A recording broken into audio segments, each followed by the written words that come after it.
जो मेयर बनेगा इलाहाबाद का 5,000 करोड़ का बजट उसके हाथ में रहेगा।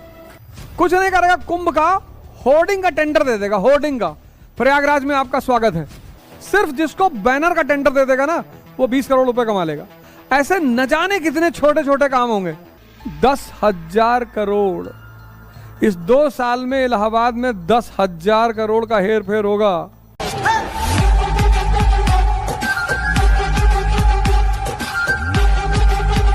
जहां पैसा है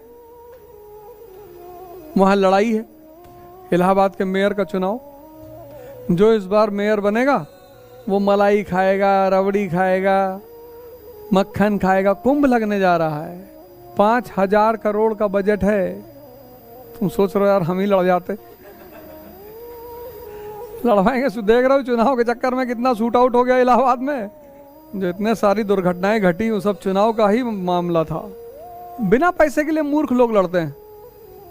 अब जो यहाँ का बाहुबली होगा वही अगले 5,000 करोड़ पर उसका दावा है, उसी तक सारा पैसा फिल्टर होके पहुंचेगा। और एक जंगल में 2 शेर तो रहेंगे नहीं, तो एक शेर को मार डाला, दूसरे के हाथ पैर काट दिए, तीसरा शेर अपने आप ताकतवर है। राजनीति क्या है? गार्जियन है इकोनॉमी की। जो मेयर बनेगा इलाहाबाद का 5,000 करोड़ का बजट उसके हाथ में रहेगा, जिसको चाहेगा राजा बना देगा। कुछ नहीं करेगा, कुंभ का होर्डिंग का टेंडर दे देगा। होर्डिंग का प्रयागराज में आपका स्वागत है, यूपी सीएम की फोटो और प्रयागराज में आपका स्वागत है, और दे दिया 20 करोड़ का बैनर लगा दो। 20 करोड़ पास कर दिया। कौन गिनने जाएगा 20 करोड़ का बैनर लगा कि नहीं लगा? और तुमने 2 करोड़ का बैनर लगवा दिया, 18 तुम्हारे पास। सिर्फ जिसको बैनर का टेंडर दे देगा ना वो 20 करोड़ रुपए कमा लेगा। ऐसे न जाने कितने छोटे छोटे काम होंगे। इसलिए चुनाव लड़ना हर आदमी के बस की बात नहीं। ये सिर्फ चुनाव नहीं है, ये इकोनॉमी का खेल है, इकोनॉमी का। इसलिए बैंक में क्लर्क हो गए तो जिंदगी सुकून से कट रही है। सुबह उठे, टिफिन लिए, एक्टिवम फंसाए नीचे, चश्मा उस्मा लगा के पहुंच गए बैंक। और 40 साल जॉब किया, कोई छेड़ने वाला नहीं है। इसलिए दुनिया, इस देश में नौकरी करना बहुत आसान है।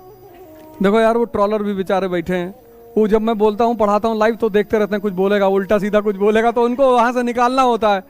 बहुत खुश हो गए, अब हम मास्टर को बताएंगे, देखो ये क्लास में पढ़ा रहा है, बेईमानी सिखा रहा है लड़कों को। तुम नहीं सिखाए तभी तो लड़के डिप्रेशन में है। कौन बैठा हुआ है संत पार्लियामेंट या विधानसभा में? एक आध नाम हमको भी बताओ। तो देखो गांधी जी बेचारे लाठी वाठी लिए खड़े हैं। आज के समय में होते तो अब तक ईडी इनके यहाँ घर में छापा मार दी होती आश्रम में। जवानी यानी अवसर। अब तुम जब तक इसको बनाए रख ले जाओ, तुम 60 साल तक जवानी बनाए रख ले जाओ, वो तुम्हारे ऊपर है। कुछ लोग 20 साल में खत्म हो चुके हैं भैया मेरे। एक तो इस देश में कुछ चीजें ऐसी कर दी गई हैं, गरीब गरीब गरीब गरीब। अरे भैया तुम्हारे पास पैसा नहीं हो सकता है, ये बात हो सकती है कि अभी तुम्हारे पास पैसा ना हो। तुम गरीब नहीं हो यार, तुम ये अच्छा, इससे लोगों को बड़ा फायदा मिला है, पर वो समझ नहीं रहे हैं कि उस फायदे ने उनका कितना नुकसान किया है। सोचो मेयर के इलेक्शन में इतनी मारा मारी है। पहली बार तुम देख रहे हो मेयर के इलेक्शन में नेशनल लेवल के लीडर उतर आए हैं, प्रदेश स्तर के लीडर उतर आए हैं। अपने पिता उता जी से घर पे जाके पूछो कि कभी मेयर के चुनाव में कोई लीडर आता था भाषण देने? कोई नहीं आता था कि जाओ यार, अच्छे बच्चों का चुनाव, उसमें कौन जाएगा। तो 5,000 करोड़ कुंभ का बजट और 5,000 करोड़ स्मार्ट सिटी। पूरी दुनिया के लोग आएंगे इलाहाबाद देखने के लिए। 10,000 करोड़ दीवालों पे रामायण की चित्रकथा बनेगी।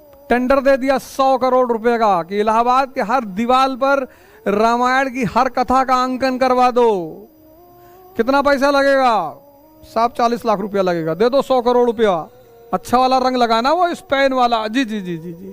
10,000 करोड़ इस 2 साल में इलाहाबाद में 10,000 करोड़ का हेर फेर होगा। हमारा कुछ हिस्सा ही नहीं है, हमारा यार कुछ हिस्सा ही नहीं है। तुम काहे दुखी होगा? पीछे बैठे हो। नहीं नहीं तुमसे कह रहे। और पीछे तुम्हारे बगल जो बैठे, तुम काहे दुखी हो गए यार? हाँ, सोच रहा हो कि यार इतना पैसा आने वाला है, हम लोग तैयारी कर रहे हैं। सोचो ये आम जनता बेचारी, ये कभी इसको कुछ पता चल पाएगा? तुम्हारे विचार तुम्हारी पूरे जीवन को लीड करते हैं। तुम्हारे पास पैसा नहीं है, तुम पहले उस पर विचार कर लो। इतने सारे अवसर हैं बाहर, अवसर की कमी थोड़ी है। और सबसे बड़ी बात तुम लोगों के साथ क्या है, तुम्हें काम करने की जरूरत नहीं, तुम ट्यूशन पढ़ाओ यार। तुम में से 98% लोग जो इस क्लास में बैठे हैं सब साइंस मीडियम से होंगे, साइंस स्ट्रीम से। तो तुम अगर 10th क्लास की फिजिक्स केमिस्ट्री कायदे से 2 लड़कों को पढ़ा दो, पर तुम मस्ती में पढ़ाओगे नहीं। तुम अगर इतनी मस्ती से क्लास 10th के लड़के को फिजिक्स पढ़ा दो तो तुम्हारा 10,000 रुपया कहीं नहीं गया हुआ है। कोचिंग में पढ़ा दो, इतनी सारी कोचिंगें चलती हैं, कहीं जाके अप्लाई कर दो कि भैया 1,000 रुपये घंटा टीचर को दे रहे हो, हमको 700 रुपये दे देना। लेकिन पढ़ाने का एक नियम है, अगर तुम मस्ती से नहीं पढ़ाए तो तुम्हारी क्लास में कोई बैठेगा नहीं, चाहे तुम सोना लुटाओ। और मस्ती से पढ़ाने का भी एक और नियम है कि लड़के को वो जो तुम बनाते हो डायग्राम वो समझ में आना चाहिए। जनता बेचारी कुछ समझे नहीं बात, या तो वो दुखी है कि भैया ऐसे नहीं मारना चाहिए था, सुबह उसका लड़का मरा था, दुख था, वो उसको 2 दिन बाद मार देते, ऐसे थोड़े मारा जाता है। और दूसरा बार खुशी है, दोनों कोई फायदा नहीं हो रहा है। एक बार खुशी भी है कि बहुत अच्छा किया मारा, बाबा जी ने कहा चोर बदमाशों को मार, दोनों कुछ नहीं मिल रहा है। बस ये जो भाग्य रेखा ये मिटी जा रही है, इसको नहीं करा, हाथ तंबाकू नहीं मलना चाहिए। ये जो भाग्य रेखा होती है ना ये मिट जाती है। हाँ, कोई साथ रहे तुम्हारे जो तुम्हें बना के खिलाए, कि उसकी मिटती रहे तुम्हारी बनती रहे। तुम मत बनाओ, और बनी बनाई तो खाना मत कभी, जहर डालते हैं उसमें। ये जितना माउथ कैंसर अभी रिक्शा वालों को सबसे ज्यादा हो रहा है, क्योंकि ये लोग वो बनी वाली सुरती खा रहे हैं, उसमें तेजाब डालते हैं। ये तो बारात जाने के लिए परेशान है, बोलेरो में आगे बैठने के लिए परेशान है, इसकी अलग दिक्कतें हैं। नहीं, ये हमको भैया बोलेरो में नहीं बैठाए, हमें कहीं ना बोलेरो में बैठा, हम बारात नहीं जाएंगे। अरे भैया, पिछली बार गोरखपुर में एक शादी में हम गए तो एक भाई साहब तो नाराज बैठे हुए थे, भागे जा रहे थे एकदम गए, उनको कम के क्या हो गया, कहा हमको बोलेरो में आगे नहीं बैठा है। तो हम कहा आइए, हमको अपनी गाड़ी में बैठाते, चलिए आइए। हाँ भैया नहीं जाए, हाँ एकदम मोर एकदम। बताओ, यहाँ 10,000 करोड़ का लेन देन होने जा रहा है, वो बोलेरो में आगे बैठने के लिए परेशान।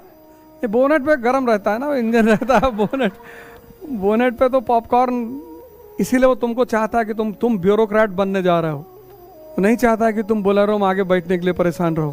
वो तुम्हारे इस पूरे सॉफ्टवेयर को बदल देना चाहता है, सामान्य रहो, सरल रहो। नहीं यार, कम से कम 10% तो मिल ही जाता अगर कोई दांव लग जाता। चल ठीक है, आगे बाद में जब रिकॉर्डिंग चले, नहीं ये सब नहीं करना चाहिए, ये सब गलत बात है। ये सरकार का काम करना चाहिए और विकास को बढ़ावा देना चाहिए, ये सब। और हर समझदार आदमी अवसर का तलाश करता, अवसर, सरेंडर कभी नहीं करता। वो उसको सिर्फ सिचुएशन की तलाश होती है। और जो अपने समय को नहीं समझते उनका बहुत बुरा हाल होता है। जब समय तुम्हारे विपरीत चल रहा हो, जब समय तुम्हारे खिलाफ चल रहा हो, एकदम शांति से बैठ जाओ, माला वाला ले। भगवान राम भी रोए, लक्ष्मण को जब तीर लगा तो ऐसे थोड़ा कि तीर निकाल के जान डाल दी, वो भी रोए।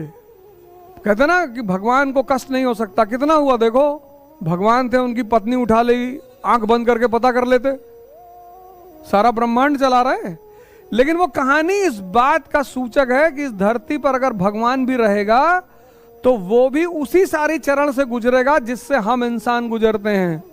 भगवान थे ना, जंगल जंगल ढूंढने की क्या जरूरत थी, सबसे पूछने की क्या जरूरत थी, खुद ही आंख बंद करके पता कर लेते। लेकिन वो स्ट्रगल उनकी लाइफ में चल रहा है। अवसर, अपॉर्चुनिटी को देखना और उसको समझना और फिर उसको कैश करना, ये हर दिमाग के बस की बात नहीं होती। हमारे 2-3 किराएदार जिंदगी में बहुत अच्छे मिले। एक दिल्ली पुलिस के दरोगा है योगेंद्र सिंह राणा, उन्होंने तो कभी मांगा ही नहीं, कभी किराया ही नहीं मांगा। जब जाते थे आता था, ले आते थे, देते थे, मांगते नहीं थे, मुस्कुरा देते थे 3-4 महीना बीतने के बाद। तो हम समझ जाते थे कि कह रहे हैं, लेकिन मांगा नहीं कभी। तो हम वही नेहरू विकास में, नेहरू विकास ही नाम है उस जगह का, मुखर्जी नगर में, तो वहाँ एक मकान में रहते थे। तो 2-3 महीना हो गया किराया ही नहीं दिए। तो हमसे उन्होंने कहा कि यार अवध भाई कोई दिक्कत हो गई? मैंने कहा दिक्कत तो नहीं हुई, एक जहाज खरीदने का सोच रहे थे तो कुछ पैसा कम पड़ रहा है, और जिस मकान में मैं रहता था उसका 2200 रुपया किराया था कमरे का। तो वो भी आदमी सोचा कि भाई 2200 रुपया फंस रहा है तुम्हारा जहाज में। लेकिन वो चूंकि हमसे खुश बहुत रहते थे, कहा और 2-4 हज़ार कम हो तो हम दे दें। मैंने कहा नहीं हो गया है,